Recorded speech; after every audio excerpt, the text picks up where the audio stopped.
o'clock. That's to be expected. All right, this is a great presentation. Turn it over to you. All right, so the title of my presentation is What Causes Price Inflation in Higher Education Institutions in the United States, Identifying Determinants Using Regression Analysis. I'm William Koch, and my advisor was Dr. Ali Dante. Unfortunately, couldn't be here today. He had, I think, a little family emergency, so it's just me. And Dr. Rosenborn sitting in as my phone advisor. So a little background on the issue. According to the Bureau of Labor Statistics, college prices in the United States have risen faster than the rate of inflation for about the past 3 decades, meaning that as our currency inflates, things become less valuable, our purchasing power decreases, and the college is actually getting more expensive than our currency is depreciating, so it's becoming more and more expensive. It's not just that it's increasing in value, but it really costs about the same because people are making more money. It's becoming actually more expensive in real dollars. So these are some stats I pulled from the College Board, and the average private college tuition has more than doubled in the same time frame, going from about $15,000 on average in 87-88 to $34,000 in 17-18, and then public college tuition on average has more than tripled in that same time frame, going from $3,000 to almost $10,000. So this gets into my question. Originally, what I wanted to look at is why college is so expensive, and so I did some research on that question, and there were a lot of people who said a lot of different things. Some of the interesting ones that some of these are a little polarizing, and the results when tested are pretty mixed, but I found them interesting. I thought they were mentioning Baumol's cost disease theory. Baumol's cost disease says that in industries where automation and standardization are not easy to accomplish, prices will continue to rise because essentially the reason this fits education is because 100 years ago, it still took one teacher to teach one student or to grade one paper. That hasn't really changed. You do see like bigger class sizes in some colleges and stuff, but there's still a cap to the efficiency of a teacher that you can't really overcome. Whereas if you look at, say, the automobile industry, the number of people it took to build a car 100 years ago is incredibly different than today with robots and everything that help them build it and the assembly lines and whatnot. So while that industry can increase efficiency, education, and some others like healthcare, it still requires this kind of fixed ratio to where this idea of efficiency can't really increase. But wages increase because a teacher today is paid more than a teacher 100 years ago, so cost increases. Another one was the cost utopia theory, which is actually a direct kind of rebuttal to the cost disease theory, and what it states is this increase in price is actually related more to an income effect, which means that as we gain more income, efficiency grows, we're going to demand more quality goods, and a simple supply-demand effect is at play, whereas demand increases, price has to increase to meet that demand, to meet an equilibrium. So it's kind of arguing that, no, this isn't true, it's because of just simple supply and demand, essentially. And then the Bennett hypothesis, this one was a little interesting to read about because there's a lot of people on both sides. What the Bennett hypothesis says is federal aid, increased federal aid actually increases tuition prices, and what the argument was, higher education institutions can internalize some or most even of federal aid given in like form of grants and things like that, and not pass that savings along to students. And like I said, there's research done on all these, and it kind of comes up mixed. You can read one paper that says like, oh, this kind of is proving this, and another that says this is totally wrong. So I thought they were interesting to mention, and I kind of included a little bit of them in my research. But what I kind of focused on more was a lot of other people arguing different, more simple financial trends that are causing college to become more expensive. And that kind of transformed my question into what are some of the determinants of this increase in price. So my method was to gather data on various purported causes of price inflation, and then use our software to use regression analysis on the data sets to see if these trends correlate to the price inflation. And the trends I used were CPI, which is the consumer price index, which basically measures inflation. GDP, which is gross domestic product, and it's a measure of the output of the economy. It's a good indicator of economic health. Enrollment, federal aid spending, which kind of ties back to that Bennett hypothesis. Medicaid spending, that was an interesting one that I also read, that some people argue that the government is spending too much on Medicaid, and they're investing in the old, but not enough in the young when it comes to investing in education. So I threw that in there, and then market concentration, because I wanted some way to try and look at how the market structure is changing and if that's affecting price. Those last three I have asterisks beside because they were much smaller data sets. My other data sets basically went back to around the 60s, but those ones were only, they were probably half the size or smaller, so I'm not putting as much weight on the results of those, but I wanted to include them. So a little bit about regression analysis, if you don't know what it is. It's basically a inferential statistical method where you take two data sets and find the correlation between them, or if they're correlated, essentially. And so this is the regression output on the left from the software I use. It might look different on different software, but this is what I got. And on the right is kind of a plot of some data, and that line is the regression model line. So looking at that output on the left, I've kind of highlighted some things that are important and that I used in my research. The first one on the top left is the estimates, and these are basically the coefficients that go into the regression model. So that top one is the intercept coefficient, which is basically where the regression model line is going to start. The bottom one is the independent variable coefficient. So if you look at the bottom, I actually wrote out the regression model that this output would give you, and that is that red line.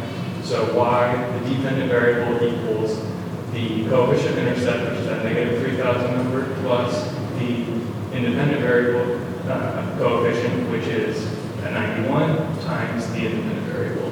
And that gives you that line, and that line you can basically use to kind of see the correlation and predict values extrapolated on your data set. To the right of that is p-values. P-values basically tell you the statistical significance of your variables. When you run a regression, the software is going to do a default test of a null hypothesis that states your independent variable is not correlated with your dependent variable. And the p-values are basically the likelihood that that is true. So a really small p-value is what you want, because that says that there is a relationship between your variables. It doesn't necessarily tell you causation, but it tells you correlation. So that is what the p-values are. This one's a really small p-value, which is good. And then on the bottom there is R squared. In a simple sense, R squared is the goodness of fit of the regression line to your data. But in a little more complicated sense, it is the variation in your dependent variable that can be explained by the variation in your independent variable. So going on to my results, the first one I have here is, it's actually the same output from the last slide, it's CPI. So I regressed CPI. All these were regressed against the average tuition fees room and board of all United States higher education institutions. A couple of them I actually threw in private and public, but I'll get to that when I get to those ones. So this one was CPI. You can see the plot on the left is the same one. And the p-value on the independent variable is very low, meaning that there is a very high chance that they are correlated. And then those R squared, the R squared is about 93, so it's a pretty strong correlation between the two. Like I said, this doesn't really mean that they necessarily cause each other, but they're definitely related in some way. You kind of have to go more in depth to say, like, this caused this, but they're correlated for sure. Next to the GDP, which is actually an even stronger correlation. The p-value is also significant, just a really small number for that independent variable. And then the R squared is about 99, so this is a really strong correlation between these two variables. Next was enrollment. So this one was kind of interesting. The data looked a little different. It wasn't quite as linear as the other ones. And you kind of see that reflected a little bit in the R squared, but the p-value is really low. So it was correlated about 90 R squared, so pretty strong correlation. Even with that little variation in the data, it's the software is pretty confident that that line will be able to predict values of calculating components. So I went ahead and, like I mentioned, I looked at public and private when it came to enrollment, and that's against public and private tuition. So on the public one, if you notice that it's still a statistically significant variable, but the R squared is a lot lower. It's at about 83. And on the private, it's higher. It's about 94, which I found kind of interesting because it kind of pointed towards a supply-demand effect as well, where private institutions tend to be able to change their tuition more than public institutions. So as enrollment increases in private institutions, they can change their tuition to match that and kind of find that equilibrium point, and I found that interesting that the data kind of supported that. Federally, again, this is one of my smaller data sets, so one isn't as significant to me, but you do have a statistically significant independent variable, and the R squared is about 96, so it's a pretty strong correlation, showing that they're somehow related. Medicaid spending, an even smaller data set, so with a smaller data set, it might be the case that this is significant in this portion of it, but if we went further back, it might not be, but I think it was interesting to include this one has a pretty high R squared too, so 97, so it's pretty strongly correlated in this, at least within this model. And then number of higher education institutions, this one has the smallest data set, so this one is even less, but it was statistically significant, and the R squared was smaller. It was about 73 with less data points to refer to and a little more variation. That's kind of accepted, but it's still pretty strong correlation with 73%. And so then lastly, I did a multiple regression. I only included 3 of my variables because the rest of the variables have smaller data sets. I didn't want to trim down all the data sets to do it. So I included CPI, GDP, and enrollment.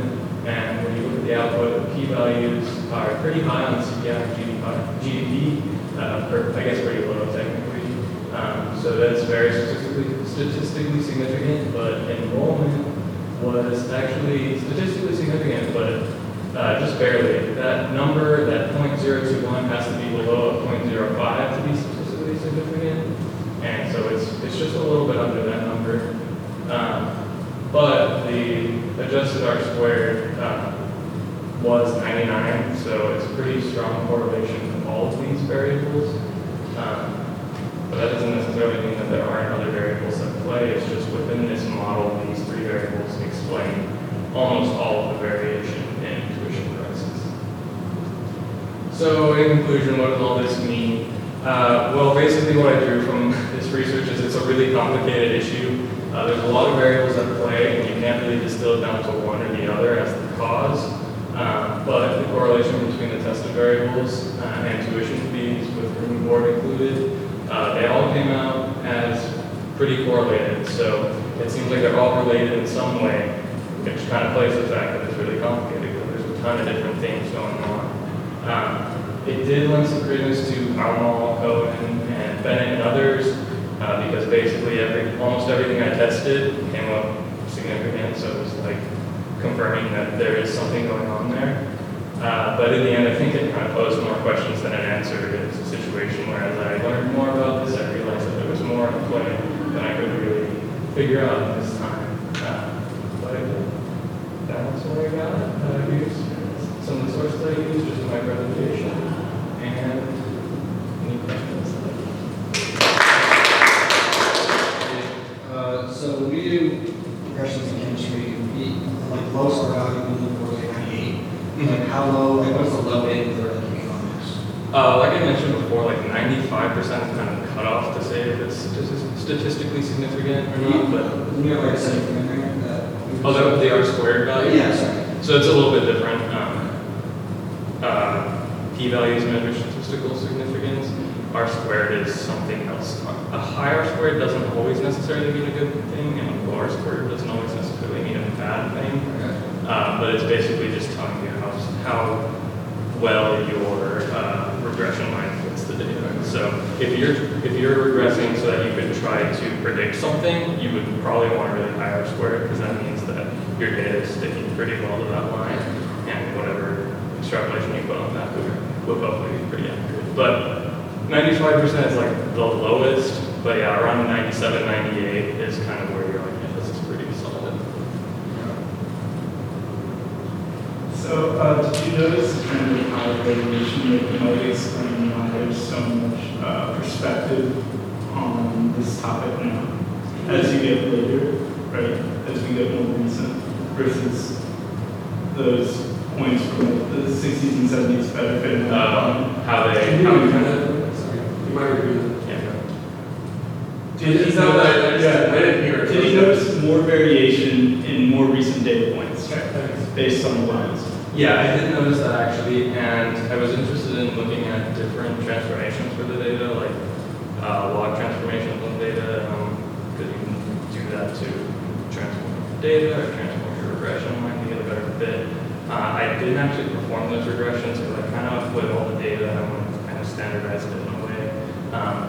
But if you notice one of the first, the one with CPI looked pretty almost like a logarithmic curve. So I do think that's interesting. I can't really speak to why that's the case because I never really got an answer as to why it's happening in the first place. I just kind of confirmed like there's some causes, but I did kind of notice that it seemed like it was ramping up in a few of the data sets, but not all of them. Other ones seem pretty linear.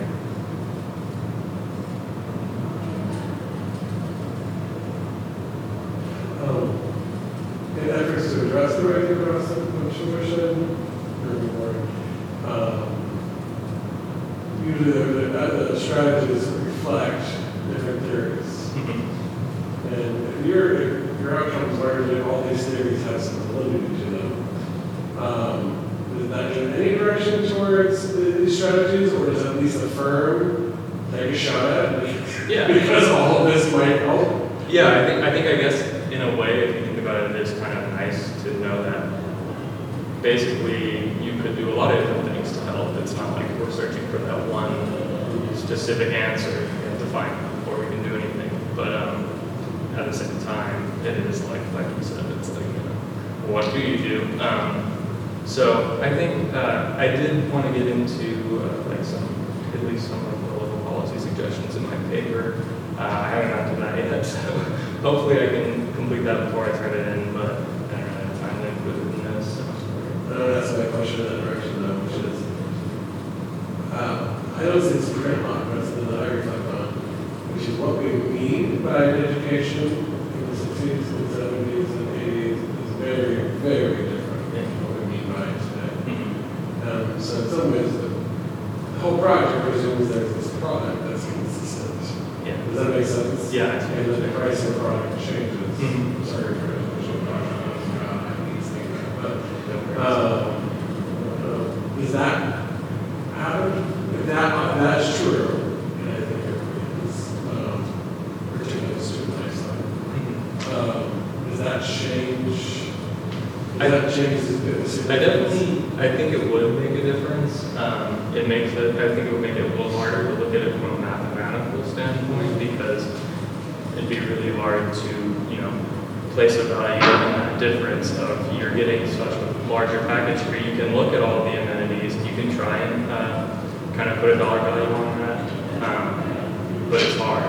It'd be really hard to estimate that compared to what you got back in the day.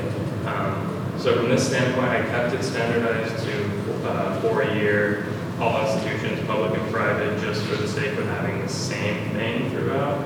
But I think you're definitely right that it probably has changed over time, which kind of poses, I guess, more of a philosophical question maybe than economic as much. But I think that is something that you can look at and be like, hey, maybe this is the reason why spending more isn't so bad, but it is still an issue that we have, obviously, in the United States where people have trouble affording college and whatnot. So. Any other questions? Thank you all for coming. Ian came to my office. I'm going to tell the story, sorry. Go. 4 weeks I got a long way to go with this project, and I'm worried about it. And I'm glad you were. I'm glad you figured it, that you pushed through it really for 4 years. I think that tells you that probably you need to travel the whole way